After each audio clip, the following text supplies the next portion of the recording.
All right. So let's talk about what keeps getting in our way. Some common reasons people do tend to throw in the towel, which we are going to just label that as failing, right? If you quit, then maybe that we can say that's you failing at this goal.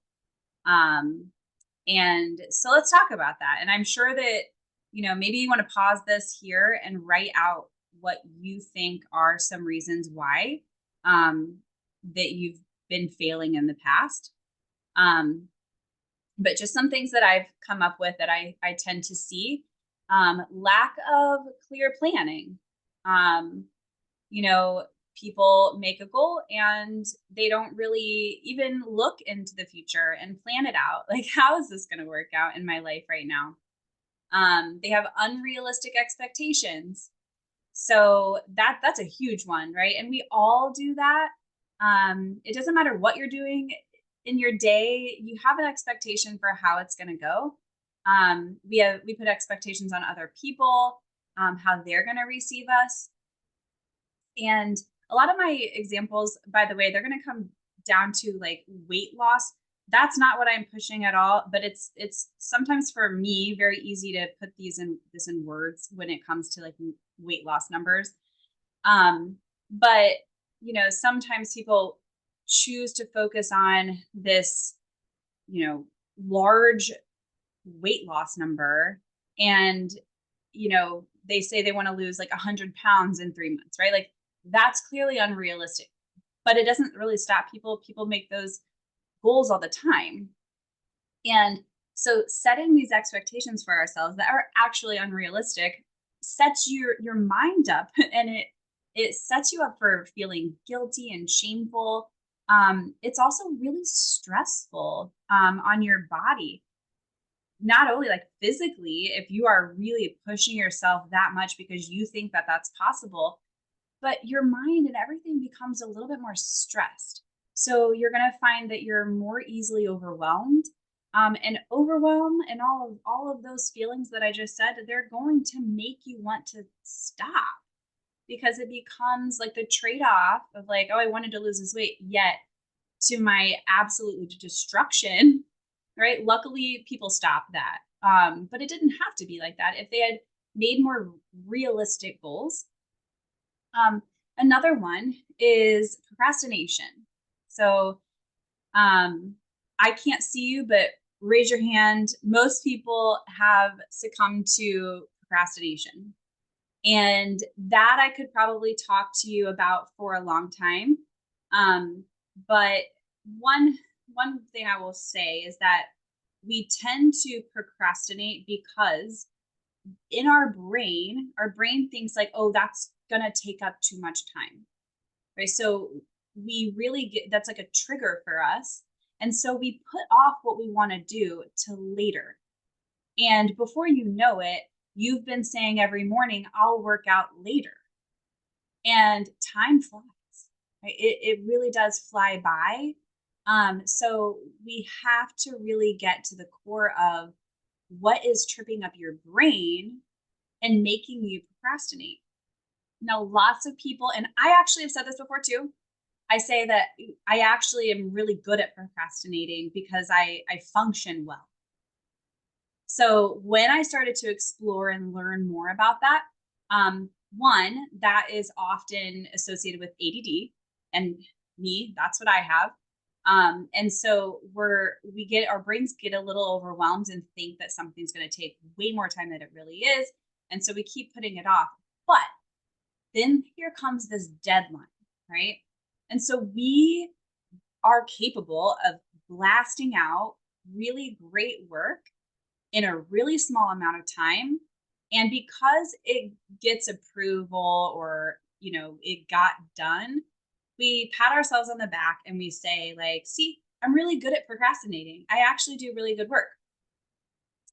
I want you to know that you would have done really good work, but not had so much stress, and probably truly delivered a more exceptional product had you worked on it little by little the whole time. Or you could have blasted all that out the moment you got the assignment or the task, and then had all that time to revise it and to make sure and, to craft it exactly the way you wanted it to be.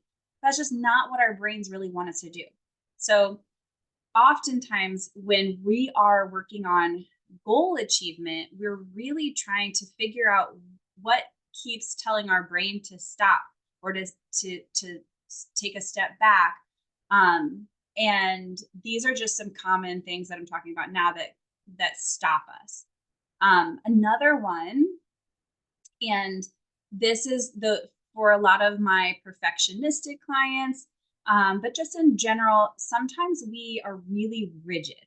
So you probably hear people say, like, you have to be really consistent.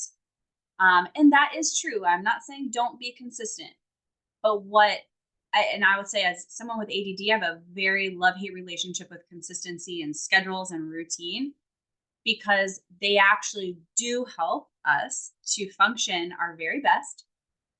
But if you tell me I have to do something every day at this time for this amount of time, as I'm saying that, I can feel this in my body saying, like, I don't want to do that. Right. And I'm not the only one.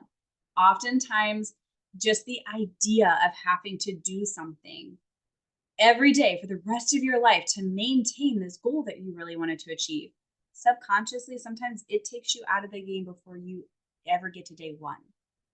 So we have to be more flexible. We have to allow our minds and our bodies to do what they need to do. If you get really in touch with yourself, your mind and your body are going to align, and you will know what's right for you. And maybe that isn't every single day at this time for this long. It might be something a little bit different, but you're going to have a much easier time being really consistent with a mindset like that. The last one I want to share is motivation. I cannot tell you how many times people have said, I just wish I had your motivation and then I could do it. Well, the secret to that is motivation does not carry you over that threshold. Motivation sometimes gets you started, but often it's this motivation that is started with this sense of lack or self-hatred, right? Like, maybe people wake up one morning after a bender and they make this goal, like, I'm never drinking alcohol ever again, right? If you've ever said that and it didn't come to fruition and you have drank alcohol again, there's a reason why. You were motivated to make that goal because you didn't feel good. You were kind of hating on yourself a little bit. Like, probably like, oh, I should have known, right? Lots of language about guilt and shame and just making an unrealistic goal that just because I feel this way means I'll never do it again. So, motivation, you should probably write this down. um, Action breeds motivation. You do not get motivated and then consistently carry out any action. Action will breed motivation. So while that is great to get started, oftentimes, like, people will sell you a product with all this hype, and they're literally getting you really energized. Like, you need this and you're going to be so much better. And you're starting to think through, like, oh yeah, I'm not good in this. I am bad at that. I do need that. Right. And then you make this purchase of who knows how much because you didn't like something. And then what happens? Like, you buy the product, you buy the course, and then you fall off because like, you didn't have anything else. It doesn't stick. You're gonna go back into your normal default, and your normal default is full of all those subconscious beliefs that you were holding on to that got you to where you are in the first place. You're gonna even forget sometimes, like, oh my gosh, I bought that program a year ago and I never even opened it, right? Because you were thinking that that moment of motivation was what was going to carry you through.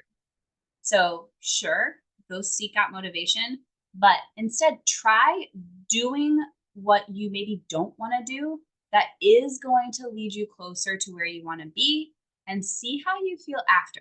I've never regretted a workout, but there is plenty of days that I did not want to go.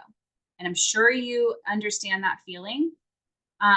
Nobody ever regrets a workout. They're amazing. You feel like you're on a high afterwards, but it's the people that just go anyways, even though they're not motivated, even though like their mind is telling them like you can skip it, you can go later. That will not get you any type of result. So, as a summary, these are some common reasons people fail.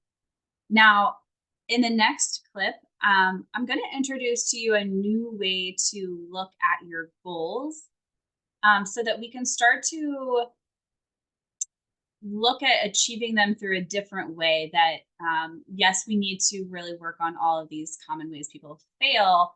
But if we're looking at our goals from a values based perspective, um, your mindset about everything shifts. So I'll see you in the next video.